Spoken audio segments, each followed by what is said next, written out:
नमस्कार, आप देख रहे हैं देश का सवाल। आज देश का सवाल बहुत बड़ा है।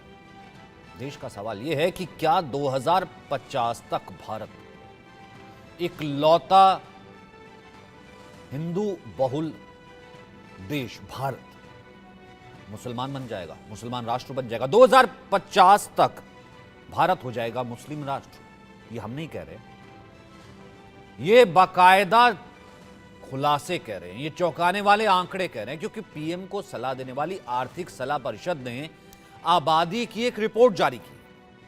रिपोर्ट के मुताबिक भारत में 1950 के बाद से हिंदुओं की आबादी 8% घटी है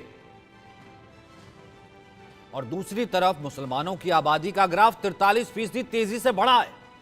मतलब आप अंदाजा लगाइए, 8% गिरावट हिंदू, 43% बढ़ते चले जा रहे हैं मुसलमान। अब सियासी गलियारों में तापमान मतलब जैसे भूचाल आ गया। भाई वो लोग जो मुसलमानों को डराते हैं कि भैया ये खत्म हो जाएंगे, इनको बचा लो, पहला हक इनका, ये माइनॉरिटी है, इनको बचाना है, ये तो यहां तो खत्म तो हिंदू हो रहा है। ये रिपोर्ट बाकायदा बता रही है।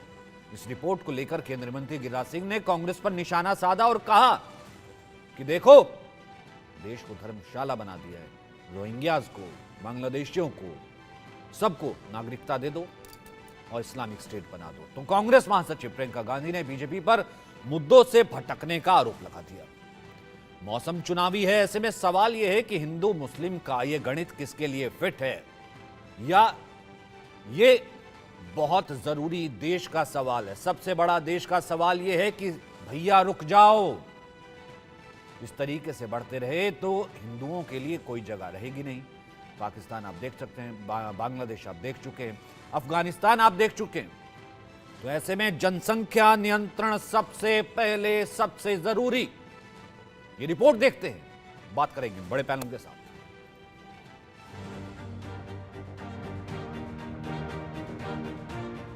आधा चुनाव खत्म हुआ और इसके बाद चौथे चरण की वोटिंग से पहले देश की धार्मिक आबादी पर एक रिपोर्ट आई जिसने सियासी गलियारे का तापमान चढ़ा दिया।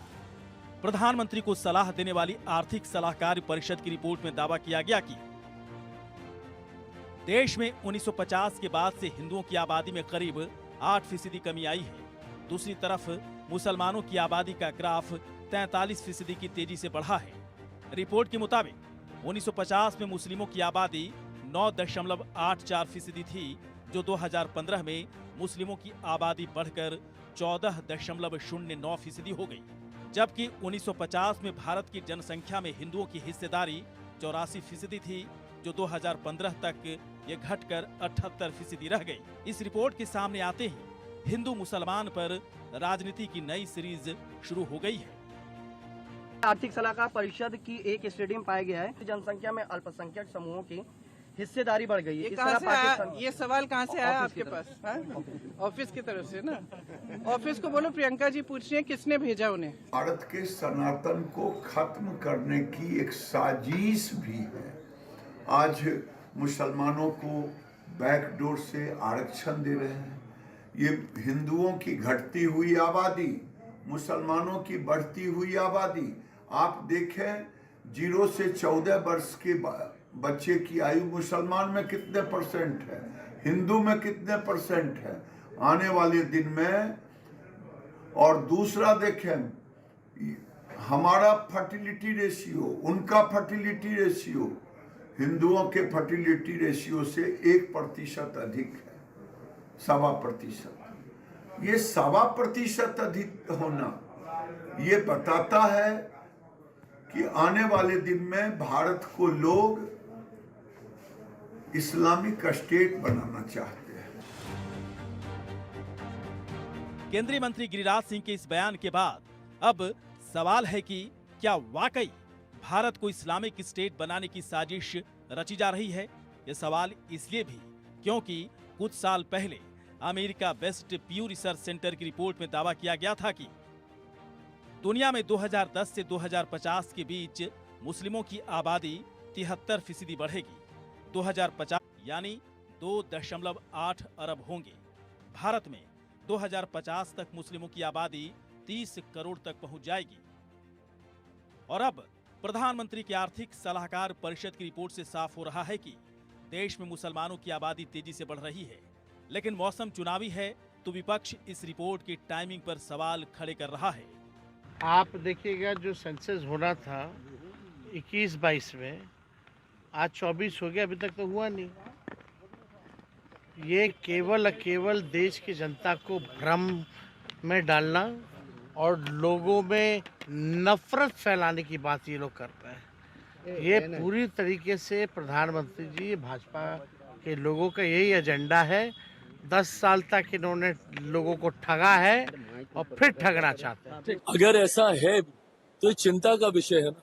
जब हम लोग समावेशी विकास की एक तरफ बात करते हैं तो फिर सब एक साथ आगे बढ़े, ये भी जिम्मेदारी सबके ऊपर होनी चाहिए।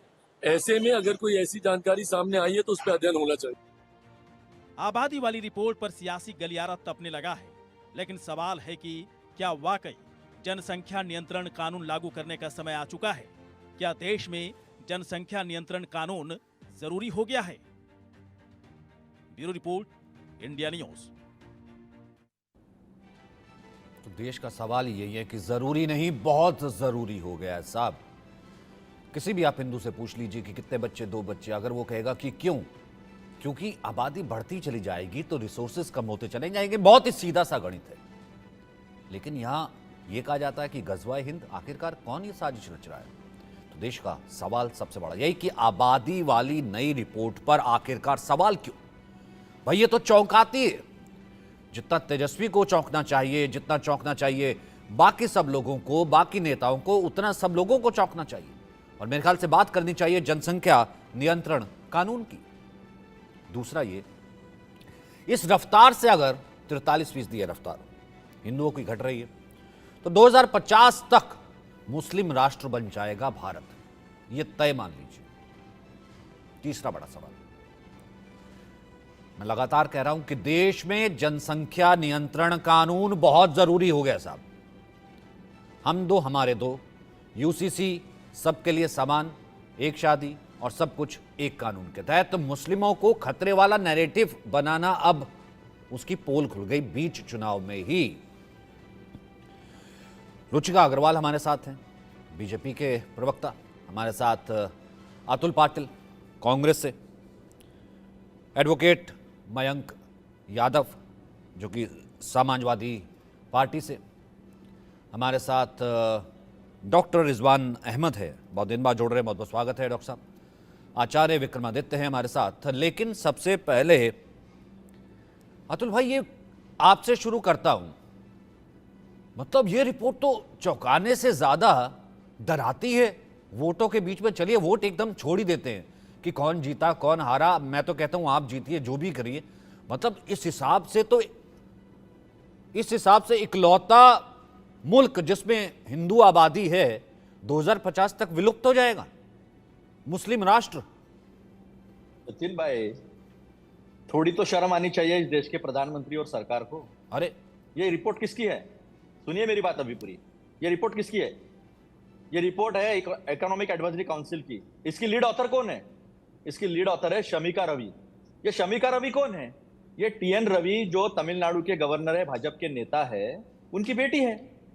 3 साल से सुप्रीम कोर्ट की मार खा रहे वो बिल क्यों पास नहीं करते, तमिलनाडु की सरकार को चलने क्यों नहीं देते हैं, ये सुप्रीम कोर्ट ने कहा, ये मैं नहीं कह रहा हूं। अब रही बात गिरिराज सिंह की।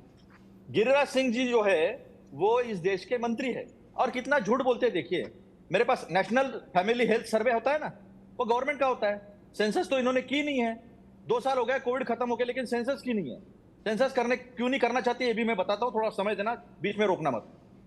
अभी हिंदू पॉपुलेशन जो है वो 3.4%, 2.4% और 1.9% पे जो फर्टिलिटी रेट है, एक स्त्री कितने बच्चों को जन्म दे सकती है, उसका फर्टिलिटी रेट जो गिरिराज सिंह झूठ बोल रहे थे वो मैं बता रहा हूं आपको। मुस्लिमों का था 4.4%, 3.4% और अभी है 2.1%। ये मेरा नहीं है, ये नेशनल फैमिली हेल्थ सर्वे का है। अब रही बात इनका नैरेटिव, देखिए, यानी 2050 तक अभी हिंदू की संख्या है 100 करोड़ से ऊपर, मुसलमानों की संख्या है 17 करोड़ के आसपास, यानी 17 करोड़ से जंप लेके ये 100 करोड़ के ऊपर चले जाएंगे। मान लो इस्लामिक राष्ट्र होने के लिए 150 करोड़ तो उनकी पॉपुलेशन होनी पड़ेगी। हमारी 100 करोड़ तो हमारी 250 करोड़ हो जाएगी। नहीं, हमारी तो घट रही है ना। 400 करोड़ नहीं, सुनो ये बात मेरी,